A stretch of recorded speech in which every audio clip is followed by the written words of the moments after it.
आज सबको आज का दिन मुबारक हो और आपका दिन शुभ हो, ये हमारी कामना है। आज जिस बात पर हम गौर करेंगे वो है प्रभु यीशु के पर्वतीय उपदेश के जो हमें पाया मिलता है मत्ती के इंजील के 5वें अध्याय के 8वें और 9वें पद में, जहाँ प्रभु यीशु दो बातों को कर रहे हैं। पहले उनके बारे में जो परमेश्वर को देखेंगे, उनकी मन की शुद्धि आवश्यक है, और इसके साथ साथ जो प्रभु के परमेश्वर के पुत्र पुत्रियां कहलाएंगे वो मेल कराने वाले होंगे। ये जो दो गुण हैं, शायद हमारी बाकी चीज़ों में हम बड़े अव्वल हैं, लेकिन ये दो गुण जो हमारे अंदर प्रभु ढूंढ रहा है वो शायद आम तौर पर मिसिंग है।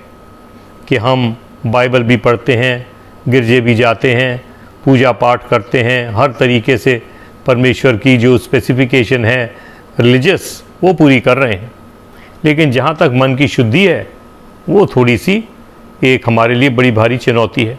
क्योंकि जब हम लोगों को देखते हैं बड़ी जलन पैदा हो जाती है, और एक दूसरे को गिराने में, एक दूसरे के बारे में बुरी बातें बोलना, पीछे किसी के कुछ बोल देना और करके उसकी रेपुटेशन को ख़राब करना, ये तो बहुत आम समाज के अंदर चलता है। यहाँ पर प्रभु यीशु का एक मेरे और आपके तरफ एक संकेत है कि इस पूरे सिलसिले में तुम मुझे मिस कर जाओगे, मैं दिखूँगा नहीं। मैं कब किनको दिखूँगा, कब दिखूँगा? जब मन की शुद्धि होगी और वो लोग जिनके मन विचार दूषित नहीं हैं, जो सबको एक नज़र से देखते हैं, जो सबसे प्रेम करते हैं परमेश्वर से और अपने पड़ोसी से भी अपने समान प्रेम करते हैं। ये वाली एक जो गुण है वो प्रभु मेरे और आप में ढूंढ रहा है। दूसरी बात जो प्रभु यीशु कर रहे हैं वो है जो इस जगत के अंदर क्या करते हैं, शांति और मेल मिलाप कराते हैं।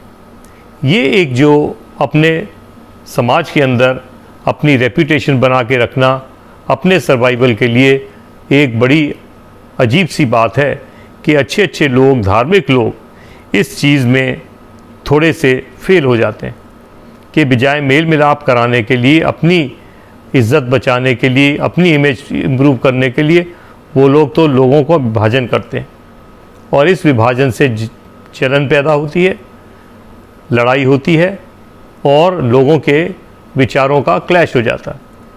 इसकी वजह से जो मन की है शांति वो तो अशांत हो जाती है, विचार दूषित हो जाते हैं, मेल होने के बजाय विभाजन हो जाता है।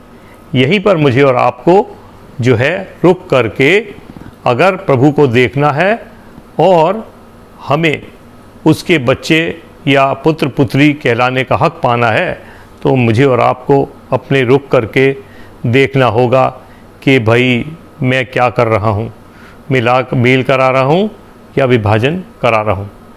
परमेश्वर आज के दिन मुझे और आपको चुनौती देता है कि हम अपने ऊपर नियंत्रण रखें। जो शक्तियाँ हमारे अंदर जलन और एक दूसरे के प्रति बुरी भावनाएं पैदा करती हैं, हमारे मन की शुद्धि को दूषित करती हैं, वो हमारे आज के बाद रुक जाएं, हम इस पर नियंत्रण रखें। दूसरी चीज़ कि हमारे जो जीवन की मिशन हो जाए वो है लोगों का मेल कराना, उनके बारे में उनके डिफरेंसेस नहीं बताना, भिन्नताएं नहीं बतानी, बल्कि उनके अंदर क्या एक आदम से निकली हुई जो कौम है वो सब के अंदर क्या क्या चीज़ें कॉमन हैं।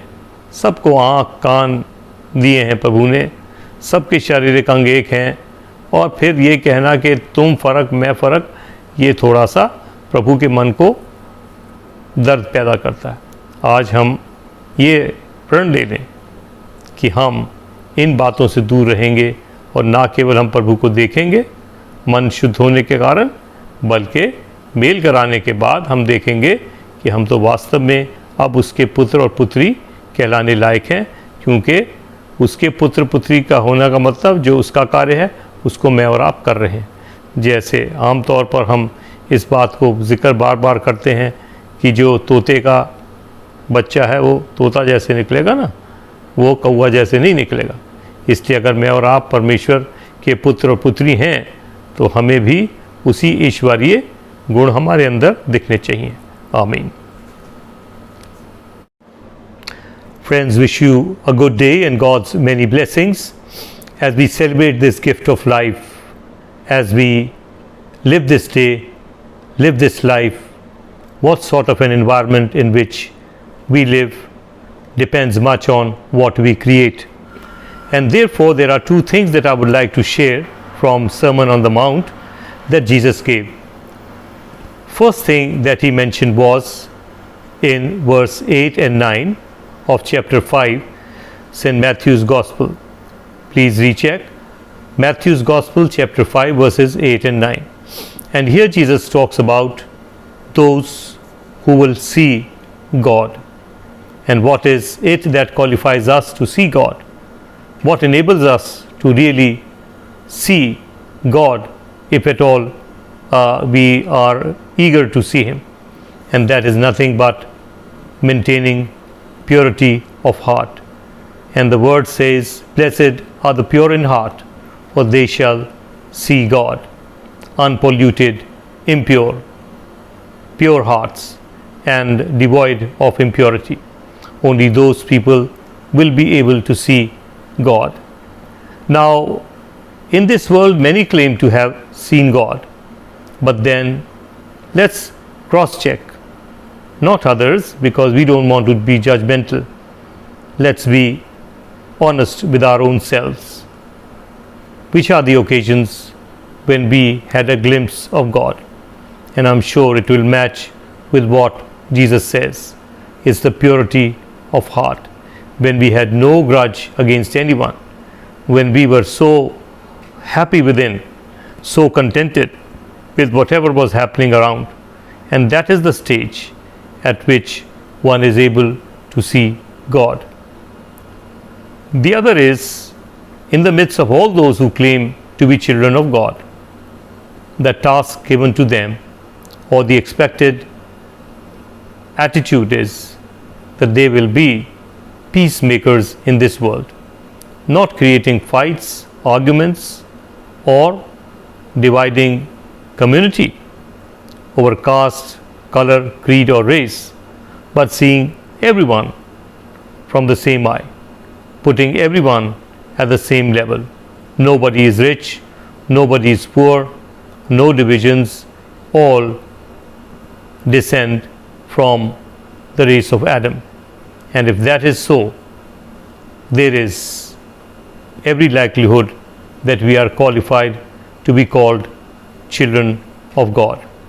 Unfortunately, those who claim to be the children of God sometimes do not qualify or meet the standards that Jesus is really expecting of us and qualifying those who may be called children of God.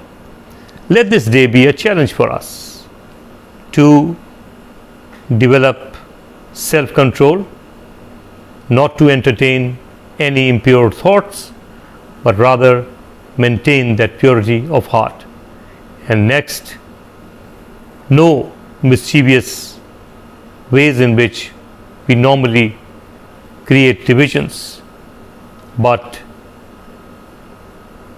help people to come together, to make peace with each other, help them to reconcile whatever reasons might separate them. And I'm sure that not only will be able to see God during this lifetime, but also we will be qualified children to be called children of God. God bless us. Amen.